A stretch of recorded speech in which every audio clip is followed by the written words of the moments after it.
Good evening, 10:30 here, August 22nd. Kent Hovind, trying to get a few more questions in. Hannah, you've been such a blessing. I know I've confused you terribly with going through these questions, and in the last couple broadcasts ago, we had some of the questions about the shack. I'm going to repeat those and put all the stuff about the shack in one video, so people can, and then I'll shut it off without even getting any more questions, just answering the story about the shack. Okay. For those new to this, my name is Kent Hovind. I taught high school science 15 years and became an evangelist in 1989, teaching on science and the Bible and creation and dinosaurs and topics like that. And for the record, I believe the Bible is literally true and scientifically accurate. And I believe the evolution theory taught in our schools is the dumbest and most dangerous religion in the history of humanity. Never has there come a dumber idea into anybody's mind than the idea that we all came from a rock 4.6 billion years ago for no reason, with no help. It's dumb. There's no kind way to say it. Just like my daddy would say, son, you just got to tell the truth sometimes. If they're lying, tell them they're lying, So and that's a dumb idea. So I support that. Now, but in my teaching on creation versus evolution, I just happened to mention one time or a couple of times that I had read a book that, while I was in prison for 9 years over the dumbest law in the history of America, structuring, I read a book called The Shack, which was a novel. It's a story. It's made up, okay? It's a novel. But very interesting and very life-changing. So, and so hundreds of people have written me saying, thank you for recommending that book. I read it and I loved it and it changed my life. Hundreds of people. But several have said, oh, you're a Hovind, you're a heretic, for even recommending that book. That book's heresy. So I thought I would respond to the questions. I answered a couple of them before. I'm going to re-answer them again here, so you can fast forward about 6 minutes if you'd like to. And then I'll get into the new ones that have been asked on this book, The Shack. Let me give you the story first. In the story called The Shack, the story was written by a man who was raised on the mission field in Papua New Guinea with the headhunters and cannibals. He, as I understand it, I've never met him, don't know who he is, okay? Moved to Oregon and got a job working at a convenience store and a couple other places, and he was just supporting his family. And the Lord just kind of gave him this idea to write this book. He thought, wow, great. So he wrote it, and it turned out to be #1 bestseller, New York Times bestseller list for 2.5 years. Made the guy a multi-millionaire. Fabulous, excellent reception, and everybody that read it, almost everybody, loved it. In the story, and it's just a novel, the man has, he's a computer techie kind of guy. He's got 5 kids, 2 off in college, 2 high schoolers, a boy and a girl, and a 6-year-old daughter. In the story, the 2 are off at college. He decides to take the younger 3 out camping for the weekend. They go out in the woods in Oregon to this campground. His high schoolers are horsing around in the canoe on the lake, and they tip it over, and the boy's life jacket gets caught in the canoe somehow, and he's stuck underneath, and he's drowning. So the dad dives in, former lifeguard dad, and rescues the 2 kids and drags them in. And everybody's, yay, he rescued the kids. Wonderful. While he's out there with all the commotion, though, he discovers when he gets back and things calm down, his 6-year-old daughter has been kidnapped from the campground. They find 1 shoe kicked off in her fighting against this kidnapper, and nobody saw what happened. And so they end up searching frantically for who knows how long, weeks, maybe a month, and finally find her bloody dress in a shack out in the woods in Oregon. I never find the body, never find the kidnapper. And so the guy, Mackenzie, they call him Mack, of course, is devastated. The whole family's torn up, and what happened? My daughter's kidnapped and never a bloody dress, and that's it. Obvious what happened. Anyway, 3 years later or so, he gets a note in his mailbox on an icy day when the mail doesn't even run. And he looks at the note, and it says, Mackenzie, or Mack as they call him, it's been a while. Let's meet at the shack. Let's talk this weekend. Signed Papa, which is his wife's name for God. Nobody would have known that except him, His wife always calls God Papa. Anyway, so Mack struggles, of course, does God write notes? Does God even care? Why did God let this happen? Blah, blah, blah. Long story short, Mack decides to go to the shack, and he spends the weekend with God to find out, why did you let this happen? My new book series is getting real close to getting ready to come out over the next month, we hope, to produce all of them. We did the book, What on Earth is About to Happen, for heaven's sake. This book series is the emails that I wrote from prison for the 9 years almost I was in prison, knee mail, writing on your knees, we're going to call the book, Why on Earth Did This Happen, for heaven's sake? Why did this happen to me? I mean, you're talking to a guy who asked that question a lot, and so I won't spoil it. But over the next month or so, we'll be putting out one book at a time. It looks like it's going to be about 6 to 8 books in the series, each book containing 6 months of my Dear God knee mails. As we can, we'll get them ready and out the door. They'll be up on eBay. I mean, not eBay, on whatever they call it, Lulu or eBooks. Yeah, ebook. I don't even know what an ebook is. That'll be up there first. But then come out in paperback as quickly as we can, hopefully soon. We're working on it. Anyway, so in this novel, he spends the weekend with God. God, why did you let this happen? If you haven't read it, I still, as of today, August 22nd, 2015, recommend you read the book. And that's going to anger some of these guys who wrote me letters. Well, listen, if you don't think people should read it, then you certainly shouldn't read it, then don't do it. Man, if you think it's bad, stay away. Okay, here we go. This one from, I read this, again, I did this a couple days ago, but I'll read them again to get it all in one spot to help poor Hannah, who's trying frantically to keep up with all this.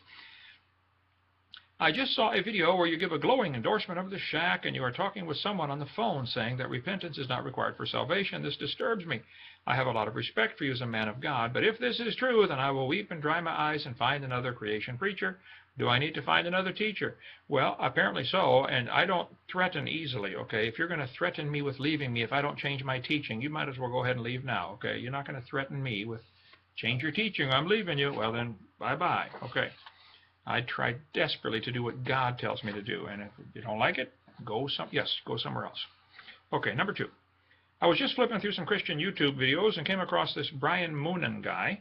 Never heard of him before. Started listening, and he tore a strip off of you for reading and recommending a book he calls satanic, called The Shack. Again, I apologize. I've not seen Brian's video. Someone sent me the link to it, and I clicked on it and looked at the picture and the title, and I haven't had time. Okay, and probably won't. But give me a call, Brian. I'll be glad to talk with you, or anybody. I spend a whole day on the phone that I'm not working, or being grandpa. Anyway, he attacks and accuses you of the very worst things, brother. He told people to shun you. Yeah, we had covered that before. That is a desperate tactic, telling people to shun somebody. That's what the Amish or the Mennonites do, and that's a good sign they're desperate. Okay, shun me. That'll help. Man, less phone calls, less mail to answer. Yay. Tell them. Keep going, Brian. Tell them, stay away from Hovind. What it really does, in reality, when somebody says that, it makes them come see what I'm about and watch my videos and get saved. The atheists have done more to promote the gospel than many Christians have, because they say, oh, Hovind's terrible, he's stupid, he's wrong, he's dumb, don't you watch his stuff? So people say, wow, I better watch it, and they end up watching it. We have thousands of letters from people like that who got saved watching a video from somebody telling them, don't watch anything Hovind does. Keep it up, atheists. We love you very much. Thank you. Okay. Let's see. That was from John. I won't read your whole letter, but thank you, John. I know I've heard there's 6, 7 people wrote to me, or at least Hannah sent me 7 letters from people saying I shouldn't recommend the shack, blah, blah, blah. Okay, thank you. I guess we're going to lose 7 viewers out of the, what do we got, 23,000, 33,000, or whatever. Okay. I'm going to miss you. Number 3. I'm alarmed you could in any way promote the shack. This book is full of heresy. God being represented as an African woman. This one from no name, anonymous, of course. Let me ask you a question, Mr. Anonymous. Is God a white man? Or is God a black man? Is God a Jewish man? Exactly. You tell me what God is. In the story, it's a novel, and it's done for, it's a common writing tactic. Jesus did all kinds of parables. I mean, read the Gospels. It's a parable. It's a teaching tool. No, God is not a black woman, and the Holy Spirit is not an Asian woman. Read the book. It's obvious this is a representation to get people to stop and think. The book starts off, he first meets God at the shack. God's a black woman.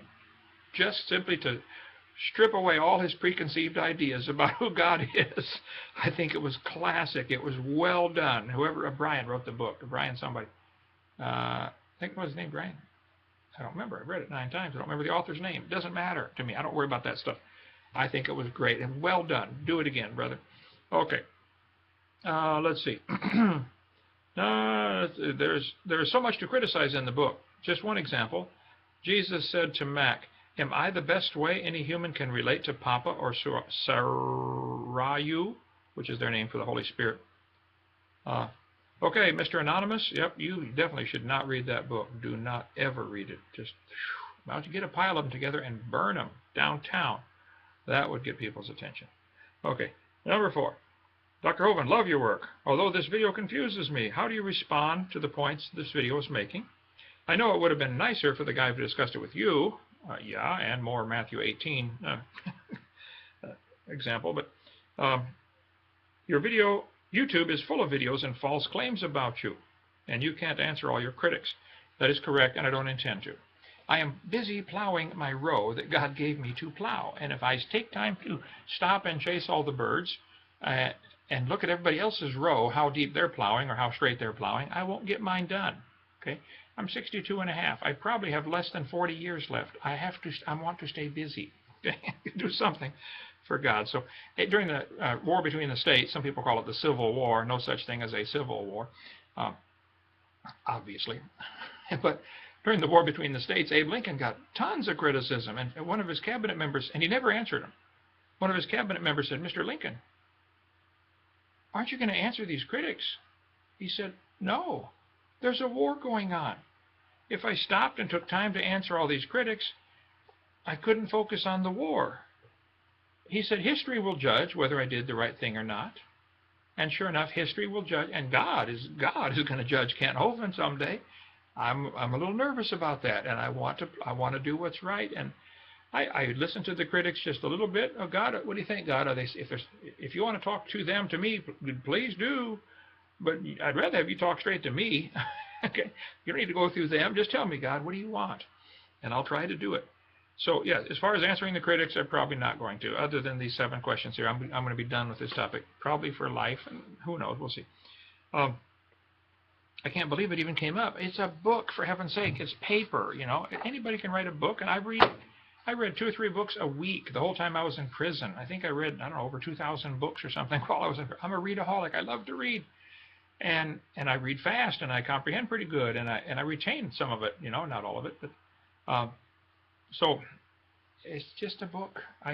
And nobody's going to tell me what to read and what not to read. I'm a grown man, so if you don't like it, don't read it. Just real simple. Okay. Wow. This one, YouTube is full of false claims about you. Greetings from the Netherlands. Oh, good. Thank you, Peter. I've been over there a couple of times. I never preached in the Netherlands. I got to the airport, spent 5 hours each time sitting, waiting for the next flight to someplace.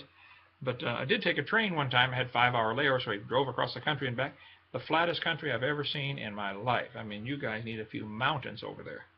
Call the folks in Colorado. They have some they could sell you. Anyway, thank you, Peter. Appreciate that. Next one.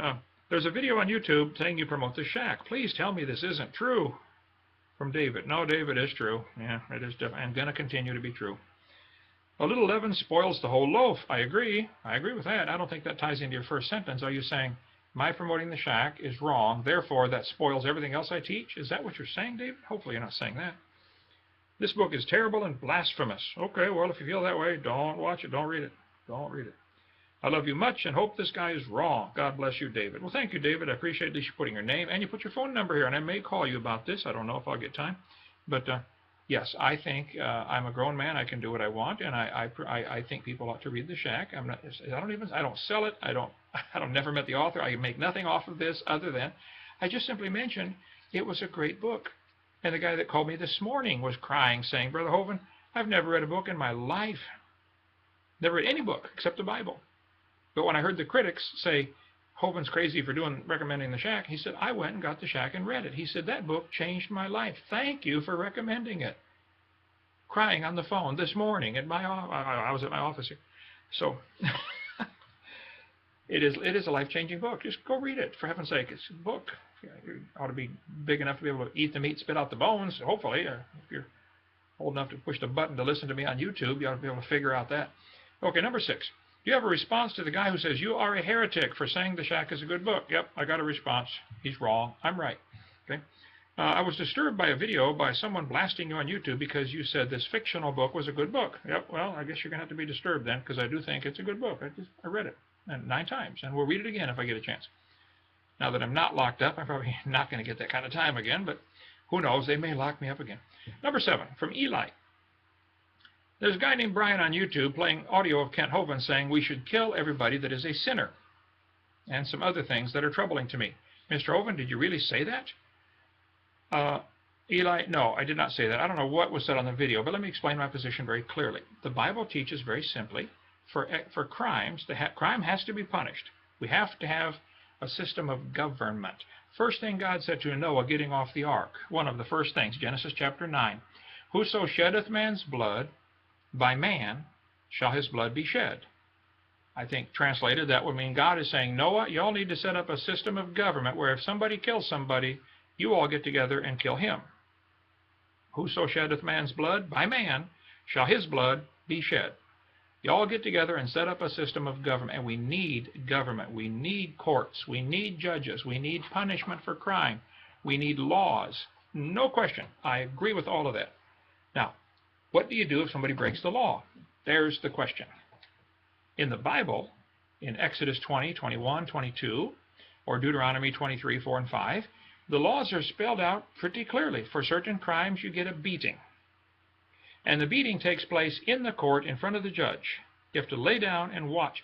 Judge, you just said give that guy 20 lashes. Watch what 20 lashes does to a man. Just watch, Judge, watch. That'll make you be a good judge. Today in our system, the judge just gives out a number. Last Friday, the judge sat up there and told Paul Hansen you have to serve 18 months in prison. To the judge, it is simply a number. 18 comes after 17. This is coming from a person who's never spent 18 seconds locked up in jail. 9 years ago, she said to me, Kent, you spend 120 months in prison. It's just a number, 120. Try 120 months in prison. I spent almost 9 years in prison because somebody just picked a number, 120 months. And the whole sentencing guideline concept is stupid on its face, just extremely stupid. Stop doing this. Jesus said these people give out burdens grievous to be borne, but they won't lift it with their little finger and touch them. The system is evil. It supplies jobs, a lot of jobs, and brings in a lot of money and steals a lot of people's hard-earned property. That's what it's really for. But in the Bible, you get a beating, and the judge has to see what it does. The judge gives this number, 120 months, and then their person's taken off in chains, and the judge goes in each month and goes home and is with their family. Has no clue what 120 months does. Not a clue in the world. And so in the Bible, you have to give if the judge gives the punishment of, hey, you get 20 lashes, then the judge has to watch the guy get 20 lashes. Read Deuteronomy 23, 4, and 5, where it talks about that. Or you get a fine. If you steal my sheep, you pay back 4 sheep, and everybody goes home that day. Nobody goes to jail. You go home. You pay back 4 sheep or 5 cows or whatever it is, in Exodus 21, 22. But you're home. And nobody has to pay for your groceries for 5 years for stealing the neighbor's motorcycle. The system we have today is insane. America, 4% of the population of the world, 26% of the world's prisoners, the largest prison system on the planet, right here. And when I become king, I'm shutting it all down. I've asked probably 1,000 guys as I've been in prison. Simple question, guys. If you were given an option after you're found guilty and fair trial, blah, blah, blah, no question you're guilty of whatever the crime was, okay? The judge says, here's your question. Do you want 20 lashes or 5 years in prison? Which would you take? All of them, without exception, said I would take the 20 lashes. I said, second question, which would be a better deterrent to not do it again? He said, the 20 lashes is a much better deterrent. I would never do it again. Okay. Which would be cheaper for society? Well, the 20 lashes. Okay. Which would be better for your family? Well, the 20 lashes. I go home, I'm sore for a week, I heal up, I go back to work, I don't lose my job, don't lose my car, don't quit making payments on stuff, I don't lose my family. It's just common sense 101. So, and for other crimes, you simply get executed. In the Bible, if somebody would commit certain crimes, they're spelled out, you kill them. That's what it says. If someone rapes your daughter, She does not need to watch him get thrown in prison, and then she's forced to pay for his groceries for the next 20 years, which is what's happening right now. And then she's worried about him getting out. Watch the TV shows where the guy gets out and goes back after the person that put him in jail. And no, it's dumb. She lives in constant fear. There's no healing. Common Sense 101, Psychology 101. Your daughter who gets raped needs to watch that guy get executed, either shot or stoned or hung or whatever they're going to do in that country, or a gas chamber, lethal injection. Find some way to put him out of our misery. Okay? And then she needs to go spit on his grave every day if she needs to until she heals up emotionally and go on with her life. That's common sense. And so, yes, I recommend the biblical method of fine them, beat them, or kill them, depending on the crime, after a fair trial. And it's just, yes, that would be a whole lot cheaper, and it would work so much better. And when I become king, that's what I'm going to do. I'll just tell you, don't come to my kingdom, or that's what it's going to be like. Okay, we're going to follow God's law. Now, with that said, if somebody indeed said, Brian on YouTube playing an audio of Kent Hovind saying that we should kill everybody that is a sinner. I don't know that Brian said that. You are saying Brian said that. So if Brian did say that, he's lying. Okay? If you said he said it and he didn't, then you are lying, Eli. Okay? Be careful. This is troubling me. It should trouble you. I did not say that. No, it's not true. Are you really supporting that book, The Shack? I don't know if supporting is the right word. I recommended it, for heaven's sake. And I still recommend it. Is that supporting it? I don't know. Anyway, I did say you should read it, and I said it again tonight. Yeah, read the book. It's great. It'll change your life. I think it's good. Eat the meat, spit out the bones, for heaven's sake. But if you think it's evil, then don't do it. Don't get close to that book. Is this Brian correct? I don't know. I don't know that you represented him correctly. If what you said is true about what he said, then no, Brian is not correct. Okay? I attached the link for the video. It seems a lot of people agree with him. Well, okay. I've got about 1 million people have watched my videos, and it looks like we're going to lose a few thousand. Okay. See you later. I'm not trying to build a big crowd. Jesus had a whole bunch of folks following him. Read John chapter 6. At the end of the chapter, they all left, back down to 12. Jesus said, you guys going to leave too? No, we're staying with you. Okay, let's go. I'm not trying to build a crowd. I'm not trying to build a following. It doesn't matter. I'm trying to please my Heavenly Father. It's all that matters to me. And if you want to come along, come along. If you don't like it, go somewhere else. Turn the channel or whatever you do. I don't know how you switch a YouTube. Is there a remote? Theo, help me out on this. How do you? Never mind. We'll work on that. Okay. Issue number 1. These are more criticisms. Well, this is all going to... Let me take issue 2. Rather than cover all 4 of these on this video, I'm going to shut it off after this one, because one of these is about the shack and the others are other topics. So Hannah, I'm going to put these other ones in a different YouTube video answer. Issue number 2, somebody was asking here. The Shack is a satanic book that portrays the Trinity of God as a New Age mystic, 2 women and a hippie named Jesus, and is full of heresy. Well, I suppose if you want to summarize it like that, you can do that. Bible calls God, it says God's a chicken gathering under his wings. Is that true? Wow, don't read Ezekiel or Jeremiah or Isaiah then, because you might get... Come on, okay? It's just a novel. It's a story, and it's clear it's just a story. It's a novel. So it's not a satanic book. I think it's just a novel some guy wrote who was raised on the mission field, and it's a life-changing book, and I think you'd enjoy it. If you don't want to read it, then don't read it. But if you do read it, I think it'll change your life. It did mine. I learned a lot of good things. I understand the theology problems, and I said, okay, I can overlook that. If you eat a T-bone steak, you have to learn, wow, don't eat the bone. You'll choke on that. Eat around. The rest of the stuff around is really good. I haven't had one in 9 years now. I just thought about that. I haven't had a T-bone. I've been home 45 days. I'm going to have to see if my wife can get one of those. She can cook. Whoa. Oh, man, her mama taught her. That's a long story. Anyway, wow. I said, I better keep this woman for multiple reasons, one of which is her fabulous cooking. So, yes, I do recommend The Shack. Read it, and I hope you enjoy it. If you don't like it, tell me. Say, I don't like it. Okay. But are you going to devote your life to telling other people, to preaching against a paperback book, a novel? I'm not going to. I don't promote the book. I don't sell it. I just simply mention I like it. And I'm only doing this video because of the questions I got, okay? I want my YouTube time here to be drawing people closer to the Lord. That's the goal. And I think if you read The Shack, you will be drawn closer to the Lord. So go read. Hope you enjoyed this. I'm going to bed. I'll do some more of these as soon as I can. Thank you so much.